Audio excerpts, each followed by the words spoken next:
Hello and welcome to day 2 of Africa Health Week 2021. I'm Dave Sharp. I'll be your host and moderator for the event. As I mentioned there, we've already had a busy and insightful day 1.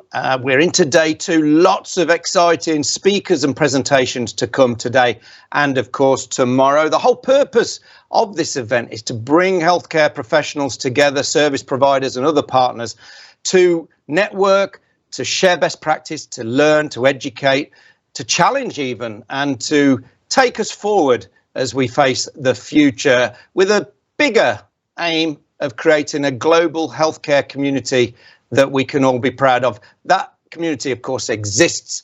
Our job is to pull it all together. Now, on this wonderful platform, you can probably see that there are places for you to network. You can use the chat so that you can get in touch with each other. And for the speaker and presentation sessions, you can also use the Q&A. All you have to do is type your little question in there. Our team will analyse all the questions and pick out the relevant ones. If there's a question that you see there, it might even be yours, that you want to really see an answer to, then just give it a vote and it'll bump up on the actual scorecard, as it were, and we'll be able to see that. Now, we're not just here for the 3 days. These presentations will be held online on the YouTube channel for Future Health forever. And you'll be able to go and watch them again if you've missed any yesterday, any that you might not see today, or any that you just want to catch up with and just think, okay, I just need to see the details of the speaker. So all you need to do is go to the Future Health YouTube channel, and they're all going to be there, live streamed and permanently held on there. Also, we'll be connecting you on LinkedIn, Twitter, Facebook, using the hashtag Africa Health Week and Future Health. So search for the hashtag. You'll find all of us on there, commenting and sharing some of the things that are coming up, some of the things that have happened. So it's a great way for you to stay in touch. So a busy programme today. Let's take a look at what's coming up this morning.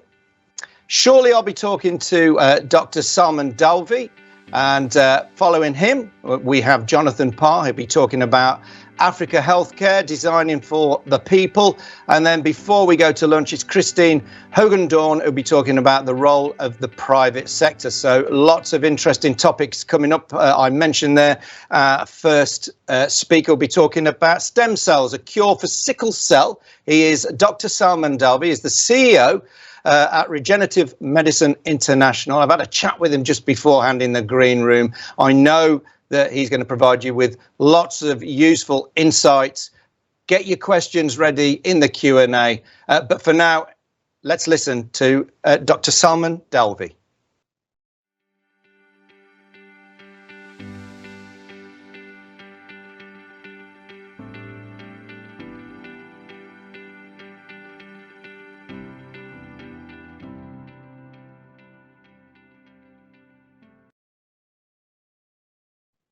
Good morning, everyone, and welcome to Africa Health Week. David, thank you very, very much for the introduction.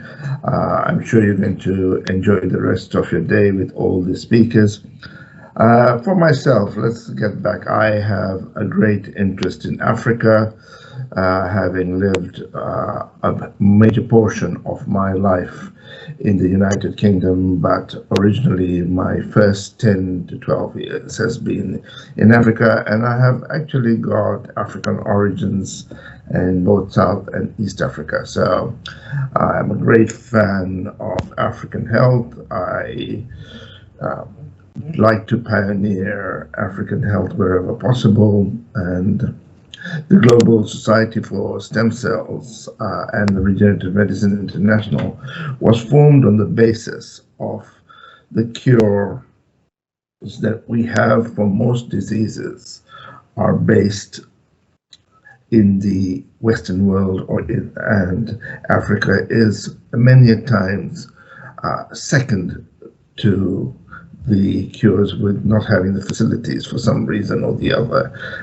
Very much something that which is not when a major population of the globe, when you are based in Africa, we should have treatments for Africans and Africanization treatments. That has been always at the back of my mind, and one of the biggest parts is for that was something that I've always heard from the likes of Mwalimu Julius Kambarage Nyerere, who used to be Tanzania's president, that we must work ourselves in Africa to make sure that we look after African health ourselves and pioneer African health. And Africa has got a great talent. So hence, that is my disclaimer why African health and why I'm very keen to speak about Africa.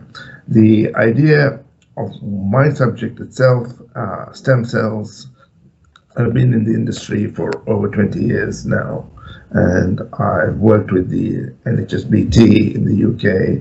I've been a director of the World Cord Blood Association, and we've tried to harmonize rules and regulations for stem cells.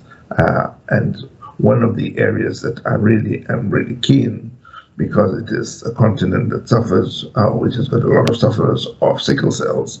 I'm here today to speak about sickle cells and stem cell treatments.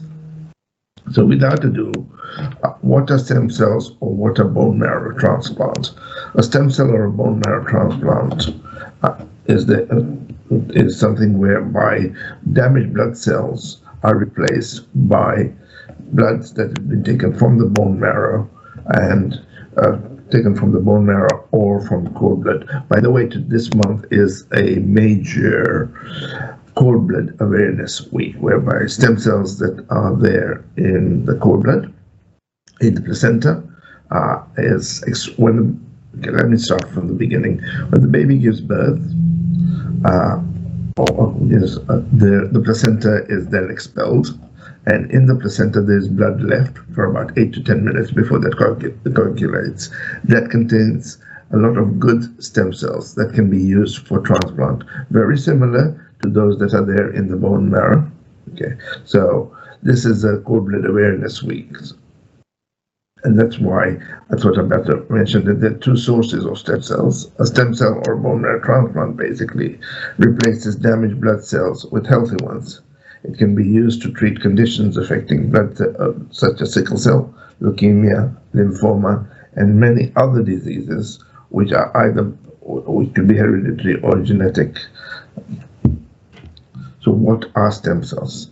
Stem cells are specialized cells produced by the bone marrow or cord blood, as I said, and that can turn into different types of blood cells. Okay. There are three main types of blood cells that they can become.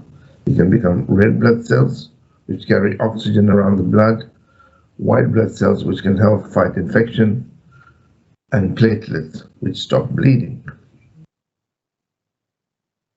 A stem cell transplant involves destroying any unhealthy cells and replacing them with stem cells removed from the cord blood or the bone marrow, or from your own peripheral blood, which is now becoming very much as a treatment. Stem cell transplant are used to treat conditions where the bone marrow is damaged and no longer produces healthy blood cells. Stem cell transplant can also be carried out to replace blood cells that are damaged or destroyed as a result of intensive cancer treatments. So currently the stem cell transplants can be used to treat over 70 diseases. These include lymphoma, acute leukemia, chronic leukemia, chronic myeloma, non-Hodgkin's lymphoma. These are the ones in the blood types, blood ones, and then you've got others that can be immune system disorders, inherited metabolic diseases, which include diseases prevalent in Africa, as I said, which is sickle cell, and severe aplastic anemia. These are diseases whereby in Africa we see millions of people suffering and dying at a very young age because they haven't had treatment or treatments are not available. Sickle cell is a very debilitating illness when we talk about stem cells. If you look at a sickle cell patient, they can be very much, they'll always be tired. They'll always not be able to do as much work as they want to. They're sometimes regarded as a burden to society, but they are not a burden to society because they want to function and they can't. In the UK and globally, we're talking a lot about mental health these days, and sickle cell patients have a lot of mental health issues as well that are related to that because of anxiety and depression, because they want to produce, but they can't produce and cannot be part of the economic, or find it very difficult to be part of economic process because they may be in hospital for transfusion, or they may be in pain if they cannot afford it, and if they cannot afford treatment. The sickle cell disease, as I'm going to explain again, is a blood disorder in which the body produces an abnormal type of an oxygen of the oxygen carrying substance hemoglobin in the red blood cells. Normal hemoglobin is called hemoglobin A, but people with sickle cell have got a hemoglobin S, which turns round red blood cells into an abnormal sickle cell-like shape. It's a S-like shape, and that it then becomes a major issue. People with sickle cell diseases have at least minor symptoms of chronic anemia. As I said, they have weakness, they have fatigue, they have a paler appearance, yellowing of the skin, whites of the jaundice-like eyes. They always have short of breath, always in pain. A person with sickle cell diseases can get stem cell transplant. A person with they can get bone marrow transplant. A person with, as I said, the bone marrow transplant reproduces the bone marrow. So what would happen is the person would get a match for sickle cell from another person, and that's where the cord blood or the bone marrow comes in, and that's why people need to be part of a wide registry for stem cells. So basically what happens is you initially get a person who has sickle cell to be tissue typed with another person who is of a similar tissue type. Okay, so it's an HLA typing that is done. It's just done very similar with a swab under the cheek, and you get the person's HLA. When two people are matched, you get the one person becomes a donor, and the person with sickle cell becomes a recipient. A person as a donor who is healthy, and if they are a match, you put them. You extract a liter of bone marrow for them. It is then processed and it is then transplanted very much into the recipient, who will get the transplant. With cord blood, it is very, very similar. It's a off-the-shelf product. So a person with sickle cell anemia would. Actually, let me go back and let me talk about what makes it interesting. Is a person with cord blood would be. It's an off-the-shelf product. The baby has been born, the placenta has been delivered, the blood which has been there in the placenta has been processed and left off the shelf. And when it is on the shelf, it's an off-the-shelf product, and you find that same match that you've been able to find below. You use that product, off the shelf, transplant it into a child or an adult, and you use it that way. Very similar to the cord blood. Bone marrow transplant, where the bone marrow would have to be, the person would be hospitalized after finding a match, and then the process becomes a little bit longer. Okay, let me just one of the reasons that, and I recall, is that one of the reasons that I am into this is It was about 15 years ago. I used to work I was very new to stem cells, and I used to be always very keen in helping out. And I was told by a West African doctor, consultant friend of mine, this is, look, Salmaan, I need you to collect some cord blood for me for one of my patients. And I said, yeah, okay, doc, but why me? He said, no, because I trust you, and this is that you've got African heritage, and I am also West African, and it's a Zimbabwean family, and you know a few broken words of Shona, so why don't you do that? And I said, okay, so that's fine. It doesn't mean that it doesn't. So I decided to collect the cord blood for the particular person. The lady was in labor for about 36 hours, and after she gave birth, collected the cord blood. We needed about 70 mils for a good transplant. Happened to get about 75 mils of cord blood, which was then processed, and I forgot all about it. I'd done my retrieval help for my colleague, and that was it. 3 months down the line, he decided to give me a call and says, I need to see you. I need to see you at 1 o'clock today. And when that consultant calls, you know that there is some sort of a problem. He says, it's very urgent. You need to come and see me. I said, okay, I'll be there. And I decided to go back to the hospital where he was based. I made arrangements, got to the hospital, and I said, just wait outside. And then when he came out, he said, oh, listen, I need to see a patient on the ward. Would you mind coming with me? And we, again, walked away. And I'm not wasting any time. It was very stern and old-fashioned. So, okay, we went, we saw his patient. I heard the case. I thought maybe he needed some help there. So no, we came back. He opened his office door, and there was this African family there with flowers for me, and a 3-year-old boy saying to me, thank you, doctor, for saving my life. 3.5 years, 4 years old. Thank you, doctor, for saving my life. And I looked, and I didn't understand. I said, what did I do?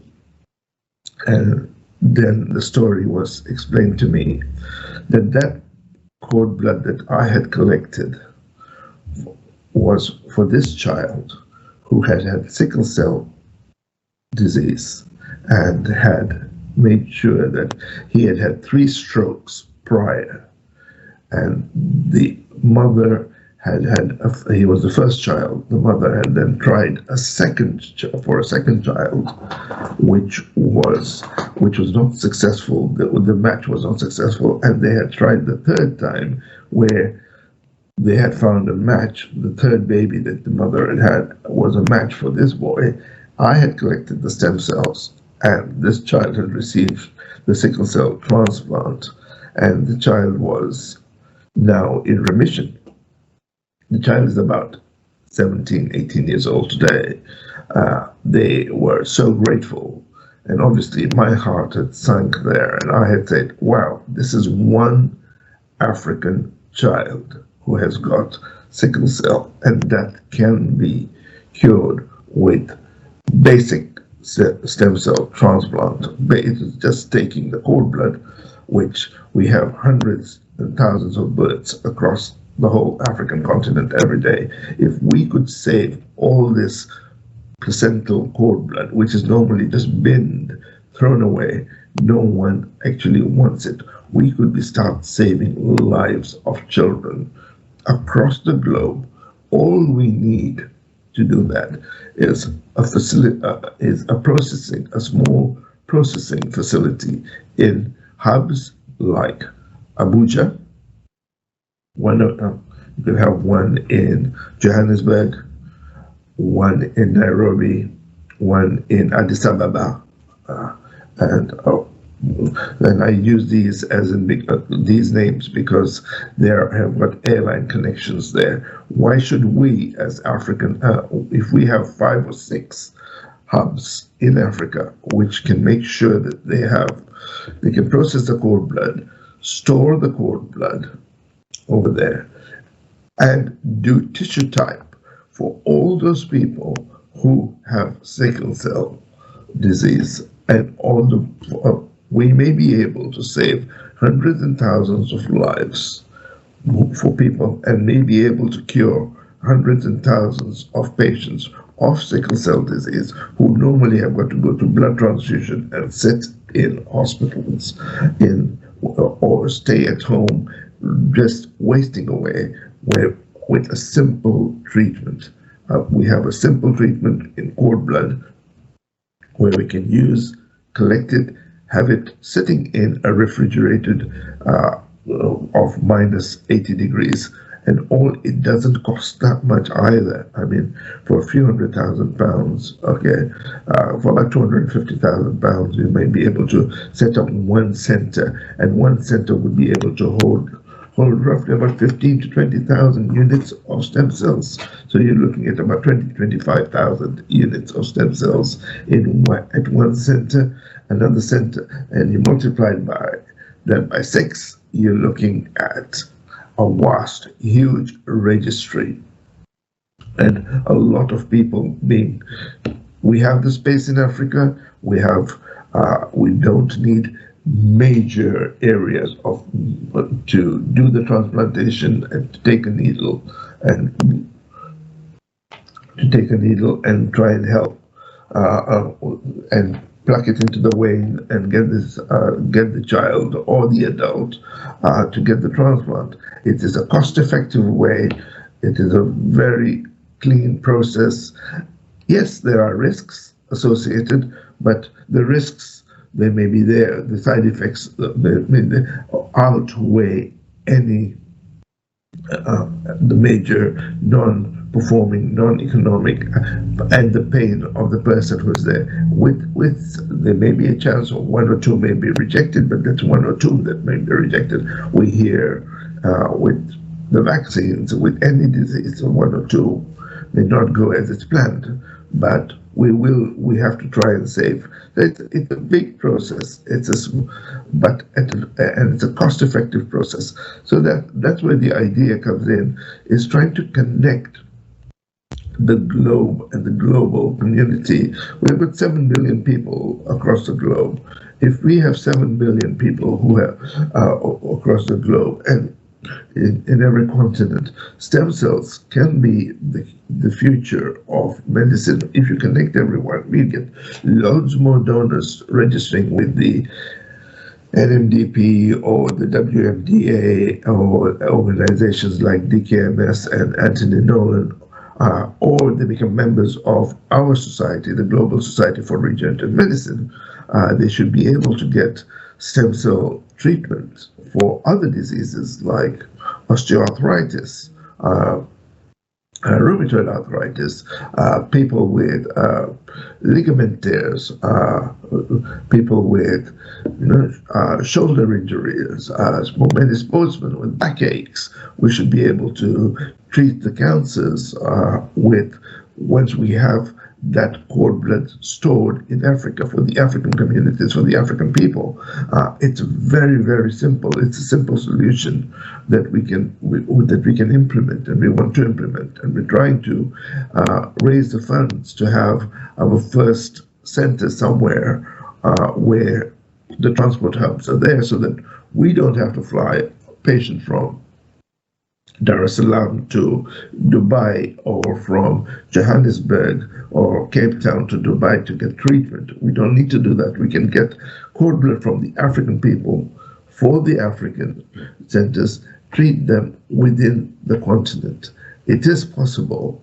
It is something that I'm very passionate about, and I have seen the results that you had to fly. A family has to have to fly from Zimbabwe, come to the UK, have their baby in the UK, and get a stem cell transplant. Why? We can't do that locally.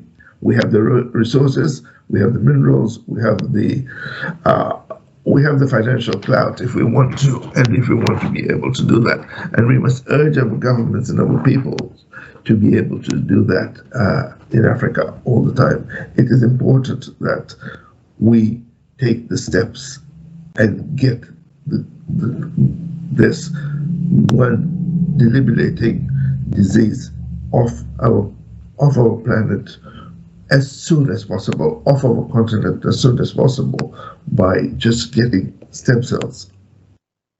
Very simple.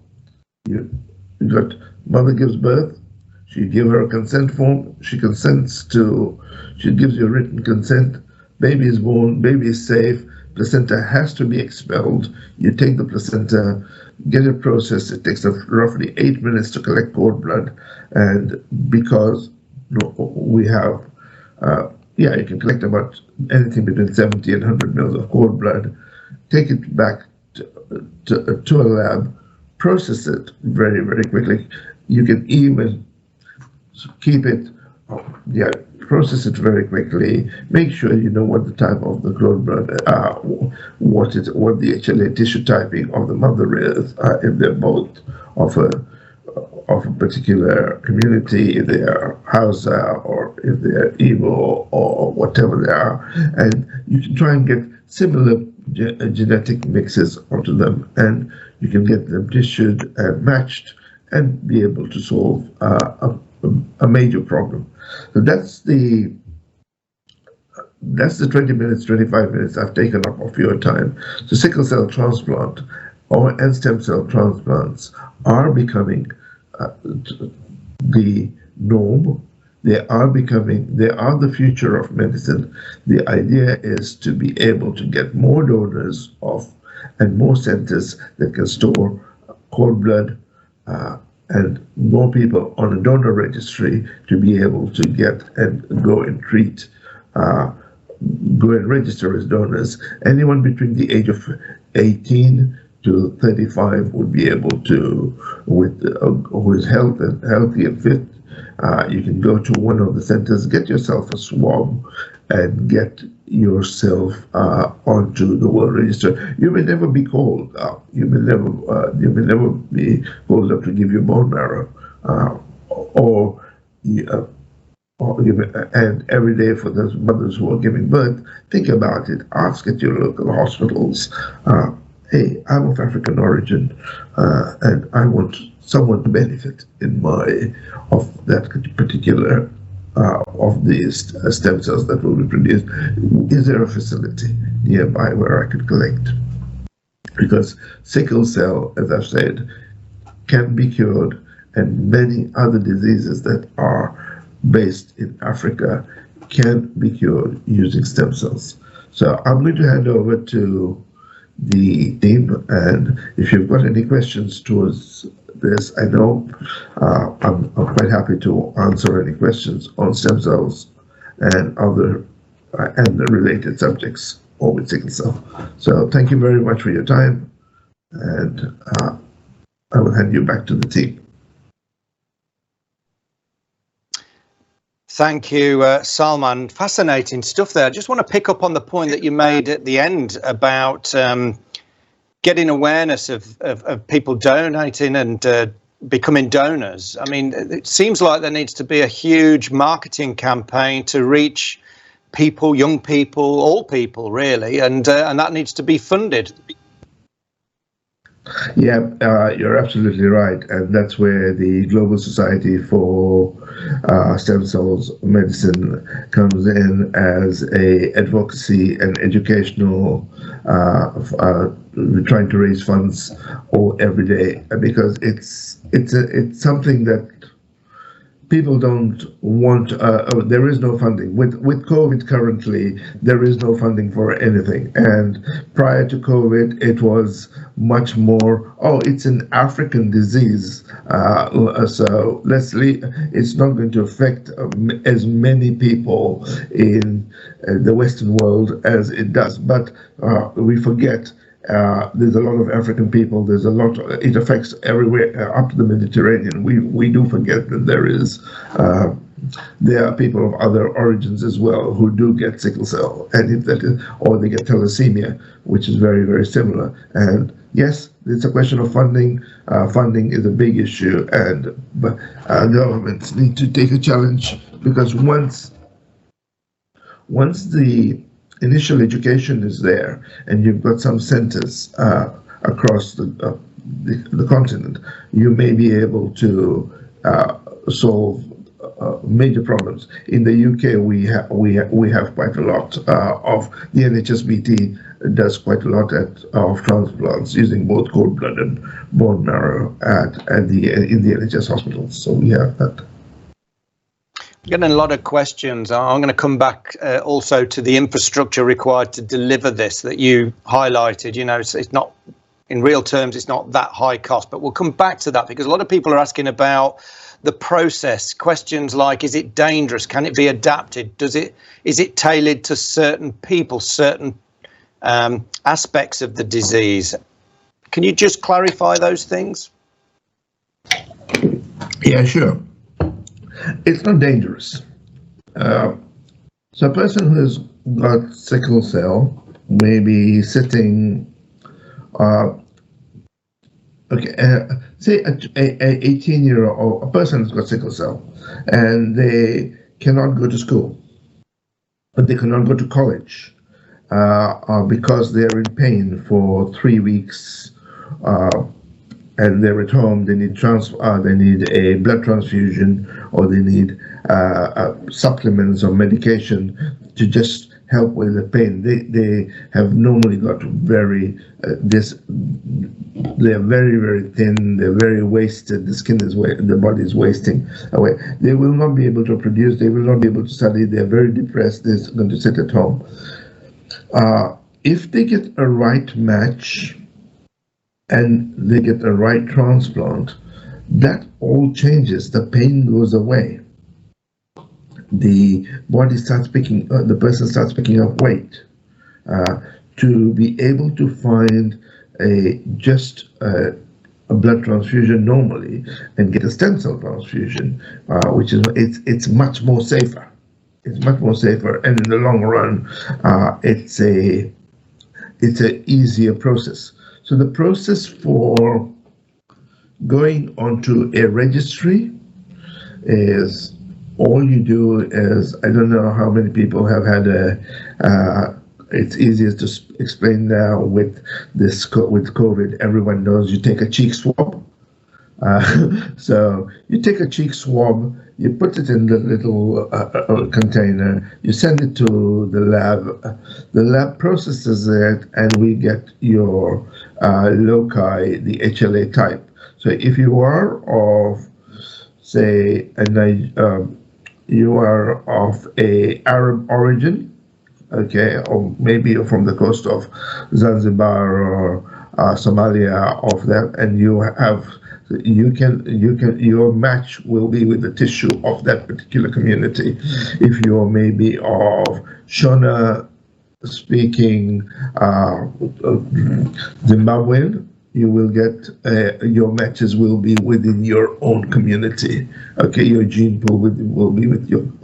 If you are of Zulu or Hausa or Xhosa communities, you will have those. Communities. So it all becomes tissue type. So most cord blood in this, and this is the disparity about it. Most cord blood and the best transplants are done, and I'm not trying to be apolitical over here, but are done for Caucasian people, because United States and United Kingdom have created facilities for us, and we can get a lot more treatment. The other part is Indian people. India has got a huge cord blood facility, and people go from Africa. I know people who travel from Africa of Indian origin to go to India and get stem cell treatment for Alzheimer's. So, wow. Yeah, so yeah. we have a possibility, and people in India who suffer from thalassemia and sickle cell, they go to India, and it's really the treatment, because of traveling to go from Africa to India and getting a transplant, it costs about £3,000. the whole treatment. Wow.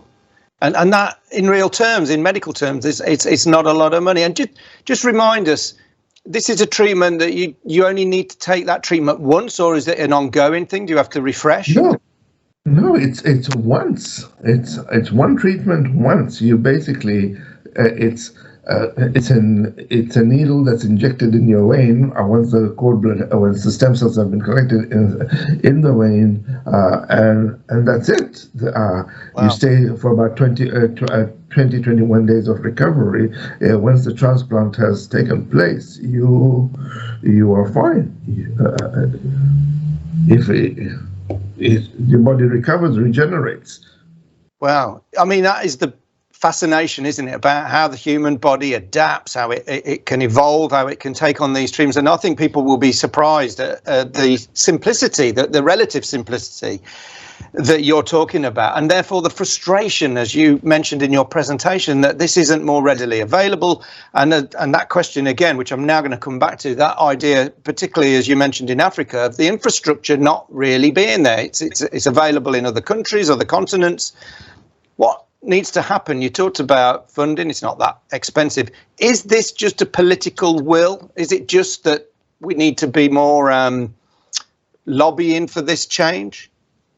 I think lobbying is very important, and there are organizations like the Anthony Nolan as a charity who have tried to go to Africa and parts of Africa, and the only one again is South Africa, whereby it's possible because South Africa again is affluent. Okay, why would someone? It's not a thing that it's not a priority treatment for. It is not currently not priority for someone in Uganda or Zimbabwe when, I've got other economic challenges to be faced. However, they don't realize that, okay, there may be people but if you bring a population which is free of sickle cell, you may be able to. They may contribute more to your economic processes, and they may not be a burden to society. Yeah, we were talking about this yesterday on day one of the program, this idea that health underpins everything, whether it's poverty, education, economics. You know, with a healthy population, with a population that's not requiring treatment, or they're off sick from work, or mothers are looking after sick children, then everybody benefits. So you're absolutely right there. So you mentioned Anthony Nolan there, and for those that aren't aware, Anthony Nolan came to prominence in the UK, and it was because young boy that captured the hearts of a nation, and therefore there was a momentum. You told a story earlier about a young child that came to you and said thank you. Do you think that one of the tactics, if that's the right word, in Africa would be to tell these stories, to humanize the process, to take it from a medical process to a human process of saving lives and improving lives? Yes, definitely, and I'm sure that Africa has always been known for its stories. Okay, and we thrive on what our ancestors did and what is done in an ancestral way. So yes, definitely that would help. And now we have got upcoming leaders, as I said, there are people who are interested. I mean, Tanzania has got a fantastic lady who, you see, again, stem cells does affect more women than men. Okay, so when you have a president of a country who is female, it may make sure that a country like Tanzania might be able to grow, and then those struggles of the past, of the post-colonial struggles can now change to new challenges for the people, and healthcare should be one of them. And the diseases such as sickle cell should be eradicated from the countries. But it is a political will, and money is not that much of an object when it comes down to it, because you have space. Africa is beautiful in terms of we have such a mass of land. If we use the same sort of idea as the United States on par. We don't have to build expensive state-of-the-art hospitals to do a stem cell transplant. Okay, a good, clean facility can do it relatively, and it can be relatively cheap. Gosh, I'm just sitting here thinking, why isn't this happening? I mean, you've outlined some of the reasons why that, it sounds crazy that it isn't. And particularly you talked about the potential, the research and the idea that stem cell can be used for treating a number of conditions. You highlighted, and I think I'm right in thinking you talked about osteoarthritis and you talked about Alzheimer's disease. Maybe there's some research going on there. There are other things that you're saying that it could be used for? Including diabetes and type 2 diabetes and type 1 diabetes. Stem cells can cure them. You can be used for that. And again, why should we spend millions of pounds on getting medication and putting people on medications for things like diabetes when you can do a stem cell transplant? And it's interesting because, as I mentioned earlier, at some point health affects us all, whether indirectly because it's a family member or directly. I'm thinking of my own situation. So my dear mum, who's in hospital now with a fractured shoulder, has osteoporosis, also some dementia. You could fill me with hope. And now you talk about a cure, and I'm thinking, how would it cure something that where my mum's really deteriorated? Perhaps it's that she wouldn't get any worse. Or are we really thinking about, hang on, we can prevent and cure this? Okay, so the idea is it's not preventative, it's regenerative. Right. Stem cells are your body's building blocks. Okay. So they will regenerate the cells in the area. So, for example, a tennis player or a person has got a shoulder injury, it can be injected with stem cells into the shoulder that will regenerate the tissue and the in that particular area and regenerate that. So then you have the use. That's got to be a much more natural process than steroid injections or painkillers. It seems more in touch with how the body works. Absolutely, it's regeneration of the body. The basic cells of the body. If you have the match, if you are for example, the difficulty here happens to people like me who have got ancestors, and we don't have matches who have Arab ancestors, Asian blood in us, and African blood in us. We've got three, so we have to find the right tissue, and that's what's missing, and that's what becomes complicated. So we need people on the register. But when we have that, I could get cured, or if I have macular degeneration, I can get cured from macular degeneration to osteoarthritis. Well, and because you talk about the database, and more people are curious about their heritage and exploring DNA and thinking about, am I part African, am I part, Viking or whatever it is. And that database would be very useful for this kind of research and treatment. And I'm going to throw a little wild one in. We've got about 30 seconds left. I'm going to put you on the spot because I don't know whether I'm the only one who's thought of this. But if you're talking about regeneration, are we looking about maybe forever young, forever youthful, a longer life? I think I'm not going to say forever. I think fitter, healthier, and more productive, and being part of a productive society. Wow. That's what I look at it. I wouldn't use it. You can't become aging, and the aging process. Yes, you can. People say you can use it for very similar for cosmetic reasons. I'm not a fan of that. I'm a fan of curing diseases. There's 7,000 rare diseases currently, and if we can cure those 7,000 with stem cells, then everyone lives a healthier life and together a much more productive, healthier life across the globe. It's connecting 7 billion population across the globe. Wow.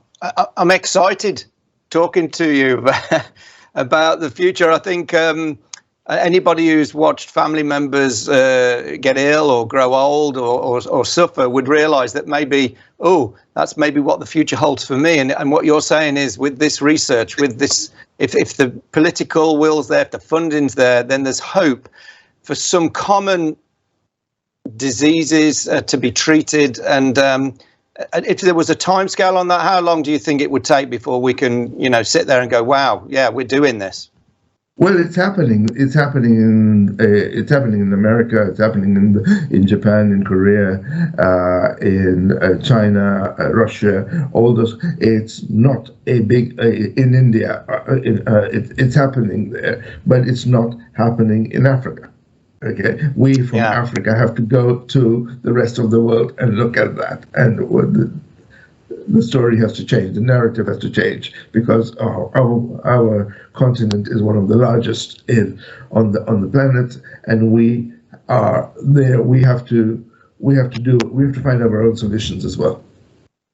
It's poignant that you've said that. We are, after all, in Africa Health Week, and I think that statement has brought me back down to earth with. Let's focus on what we can change. But if that has to be Africa first, I mean, we've had a global pandemic. If we think globally rather than countries and continents and governments, if we just think as a human race, we would make more progress more quickly, wouldn't we? Absolutely, connecting 7 billion population, because I can go on about this, and I know we're very short for time. I've had a transplant for a young girl who we found a transplant in Brazil, and this is 4 generations on. In the UK, we didn't have a transplant, and she wasn't Brazilian. The parents actually thought she was Caucasian all the way through. Wow. And it was for leukemia, I mean, you said there that we're running out of time. I'm going to let you into a little secret. We've extended the time. I've extended the time because this is, like all the subjects that we're talking about, such a fascinating subject. In Africa Health Week, we are covering some unbelievable topics. And, if I was having a dinner party, you'd be invited, because I'd want to talk to you for longer. And I think a lot of people want to hear this message. I'm sure they do. And they'll be able to watch this again on catch up. Salmaan, it's been an absolute pleasure. Thank you for sharing your insights and a positive message, but one that needs some work from the world and from local governments to make it happen. But thank you for joining us, and enjoy the rest of your day. Lovely. Thank you very much. Thanks, David, and good luck with everything. Thank you. Have a good conference, all of you. Thank you. Bye-bye. Thank you. Wow. That's Dr. Salmaan Dalvi there talking about stem cells. I mean, who knew? Maybe you did. Maybe we should be talking about it more and making sure that this in Africa is something that's high on the agenda and is happening. So if you want to watch that presentation again, including the Q&A, then you've only got to go to the Future Health YouTube channel, that presentation with all of the others, both from yesterday and tomorrow are there. You heard me mention that we've had other health weeks as well. We've already had our health week in the UK and also in the Arabic world. We'll be going to the USA next from the 1st to the 3rd of September. And what we're finding is, as we travel around the globe with these Health Week series events, is this coming together of practice, of ideas, of education. And that's the whole purpose of what we're doing, creating this global community, getting everybody networked, which you can do today on this platform. Use the chat, use the networking facility, and let's keep this momentum building. I'm filled with positivity and hope. This brilliant series of events is creating that momentum that we need to work on these issues globally.